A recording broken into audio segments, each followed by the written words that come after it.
అసలు ఒకటి పరువు పోతుంది, తనకి ఏ ప్రాబ్లం లేకపోయినా ఇంపార్టెంట్ కాదు అని ప్రూవ్ చేసుకోవాలి, మళ్ళీ పెళ్లి చేసుకోవాలంటే మళ్ళీ ఇబ్బంది.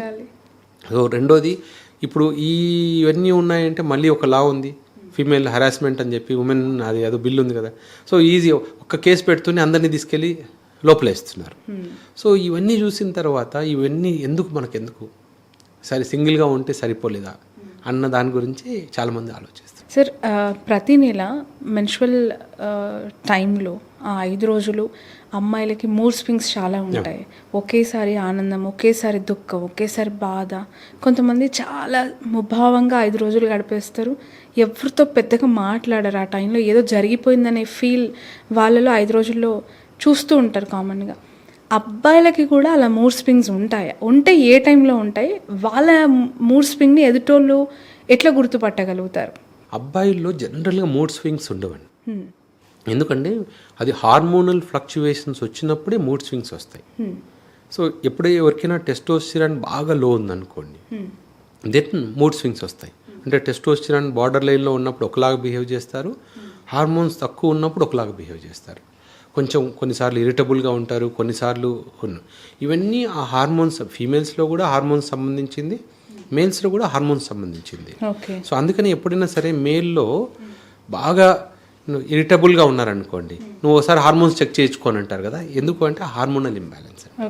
అండ్ పెద్దవాళ్ళలో కూడా కొన్నిసార్లు మనం చాదస్తం అంటాం తెలుగులో. ఈయనకి నువ్వు ఏజ్ పెరిగిపోతుంది, నీకు చాదస్తం వచ్చిందంటాం కదా, అది మతిమర్పు వల్ల వచ్చిందని. మళ్ళీ వాళ్ళు లాక్ వేసామా లేదా చెక్ చేసుకోవడము, డోర్ వేసామా లేదా చెక్ చేసుకుంటారు కదా, అవన్నీ హార్మోనల్ టెస్టోస్టిరాన్ డెఫిషియన్సీ సిమ్టమ్స్. అవి hormonal effects porn sites, porn videos చూడటానికి ఏమైనా దోహదపడుతూ ఉన్నాయా? వాళ్ళు వాటికి అడిక్ట్ అవ్వటానికి మెయిన్ రీజన్ ఏంటి? అవి చూసి వాళ్ళ మెంటల్ ఎబిలిటీలో ఒక్కొక్కసారి వాళ్ళు కూడా కంట్రోల్ కోల్పోవటం దేనికి దారితీస్తుంది? బేసిక్గా ఈ పోర్న్ అడిక్షన్ అనేది హార్మోన్స్తో సంబంధం లేదు. Addiction it's an addiction. ఒకసారి చూడడం అలవాటు అయితే జనరల్గా అది అడిక్షన్ లాగా అయిపోతుంది. కానీ మాకు ఉన్న ప్రాక్టికల్ ప్రాబ్లమ్స్ ఏంటంటే అలాంటి వాళ్ళని ట్రీట్ చేయడం చాలా కష్టంగా ఉంది. ఇప్పుడు మాకు వచ్చే ఈ మ్యారిటల్ డిస్ప్యూట్స్లో చాలాసార్లు మా దగ్గరికి వైఫ్ అండ్ హస్బెండ్ వచ్చి కూర్చుంటే కామన్ కంప్లైంట్ ఏంటంటే, అమ్మాయి ఏమో సార్ మా హస్బెండ్ నాతో కలవట్లేదు, ఏదో ప్రాబ్లం ఉంది అని అడుగుతుంది. ఈ అబ్బాయి చెప్పే కామన్ కంప్లైంట్ అంటే, మా వైఫ్ నాకు కోఆపరేట్ చేయట్లేదు సార్. సో ఆ కోఆపరేట్ చేయట్లేదు అనే వర్డే మాకు పెద్ద హింట్.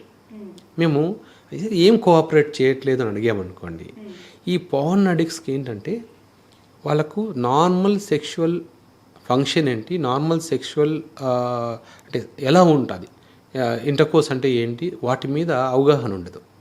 వాళ్ళు అంత ఊహాజనిత ప్రపంచంలోనే ఆలోచిస్తారు. ఎందుకంటే వాళ్ళు పార్న్ చూస్తేనే, అలా పార్న్ వీడియోస్లో ఎలా ఉందో అలా చేస్తేనే అది ఇంటర్కోర్స్ అని అనుకుంటారు, వాళ్ళు సెక్స్ అనుకుంటారు. సో ఇప్పుడు ఇండియన్ ఫీమేల్స్ ఎప్పుడు కూడా అంత ఫార్వర్డ్గా ఉండరు సెక్షువల్ ఈ పార్న్ వీడియోస్లో ఉన్నట్టు.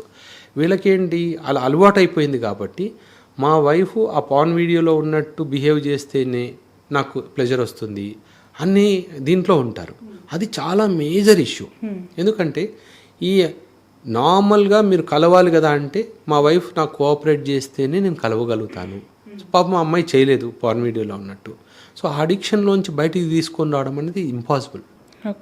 మేము ఎంత ఎందుకంటే దానికి టాబ్లెట్స్ ఉండవు.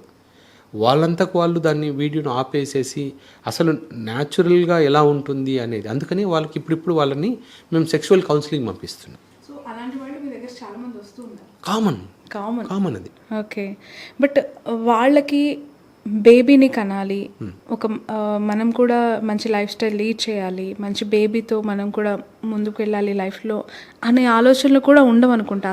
ఉంటాయి, అవన్నీ ఉంటాయి. కాకపోతే ఏంటంటే వాళ్ళు అది న్యాచురల్గా ఉన్న ప్రొసీజర్ని యాక్సెప్ట్ చేయలేకపోతే. ఓకే సార్, ఈ జనరేషన్ అంతా కూడా పోటీ ప్రపంచం, నిత్యం పరుగుల జీవితం, డబ్బు కోసం పరిగెత్తడమే లైఫ్ స్టైల్గా మారిపోయింది.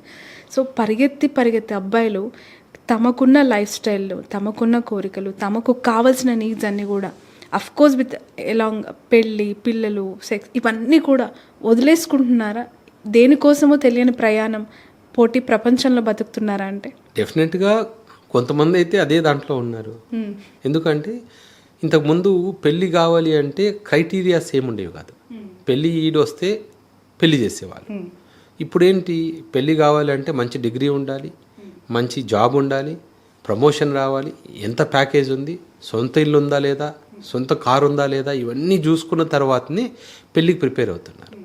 సో ఈవెన్ పిల్లలు కనడానికి కూడా sir promotion next year promotion వస్తుంది, ఆ తర్వాత పిల్లల్ని కంటాం, అలాంటి సిచ్యువేషన్కి వెళ్తున్నారు. ఎందుకంటే వేరే వాళ్ళని చూసి కంపేర్ చేసుకొని ఓకే వాళ్ళు మంచి ఇంట్లో ఉంటున్నారు, సో నేను కూడా మంచి ఇంట్లో ఉన్న తర్వాతనే పిల్లల్ని కంటాను అనే ఒకటి, నాకు ప్రమోషన్ వచ్చిన తర్వాత నేను పెళ్లి చేసుకుంటాననే వాళ్ళు కూడా చాలామంది ఉన్నారు.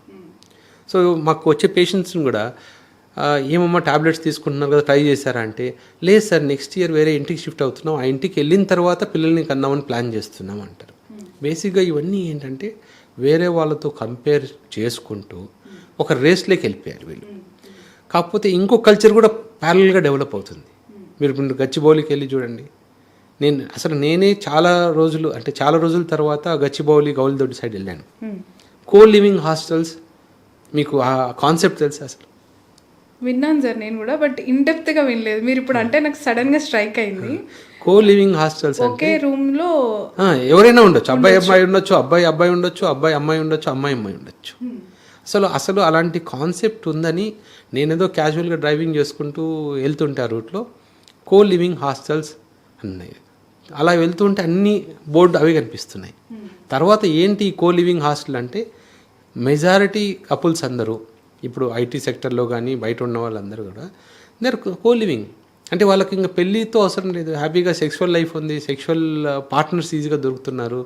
సో వాళ్ళకు పెళ్ళి చేసుకోవాలి అనే ఐడియా కూడా ఇప్పుడు ఎందుకు ప్రశాంతంగా ఉన్నాం, ఎందుకు పెళ్ళి చేసుకొని ప్రాబ్లమ్స్ క్రియేట్ చేసుకోవాలి అనే ఇది కూడా ఉంది.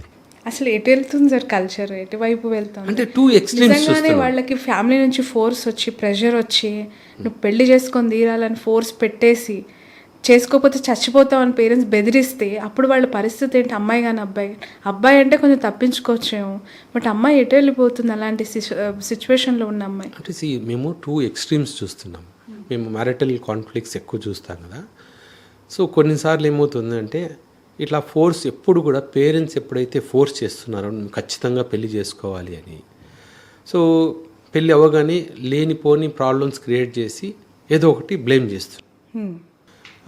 రీసెంట్గా ఒక సిచ్యువేషన్ ఏంటంటే, ఈ అబ్బాయి నాతో కలిసి ఉండట్లేదు, ఈ అబ్బాయికి ఇంపార్టెంట్, నేను ఈ అబ్బాయితో ఉండలేను అని చెప్పి అమ్మాయి చెప్పింది. పేరెంట్స్ అందరు తీసుకుని వచ్చారు అబ్బాయిని. మేము టెస్ట్ చేసాం, మొత్తము ఏ ప్రాబ్లం లేదు. సో అబ్బాయి ఏమంటాడు, సార్ నన్ను కలవడానికి నాకు కోఆపరేట్ కూడా చేయదు. సో తనకి మ్యారేజ్ ఇష్టం ఉందో లేదో మీరు కనుక్కోండి, నాకైతే అలాగే అనిపిస్తుంది. సో ఫస్ట్ 6 months మ్యారేజ్ అయినప్పుడు, మ్యారేజ్ అవుతూనే అమ్మాయి చెప్పిందంట అబ్బాయికి, మనం ఒక 6 months నేను ఎగ్జామ్స్ ఉన్నాయి క్లియర్ చేయాలి, ఇంటర్వ్యూస్ ఉన్నాయి క్లియర్ చేయాలి, అంతవరకు మనం కలవద్దు అని.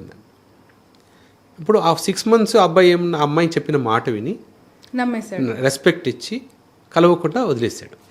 6 months తర్వాత అమ్మాయి వెళ్ళి, మేము 6 months అయింది, ఒకసారి కూడా నన్ను కలవలేదు, ఆ అబ్బాయికి ఏదో ప్రాబ్లం ఉందని చెప్పి స్టార్ట్ చేసింది.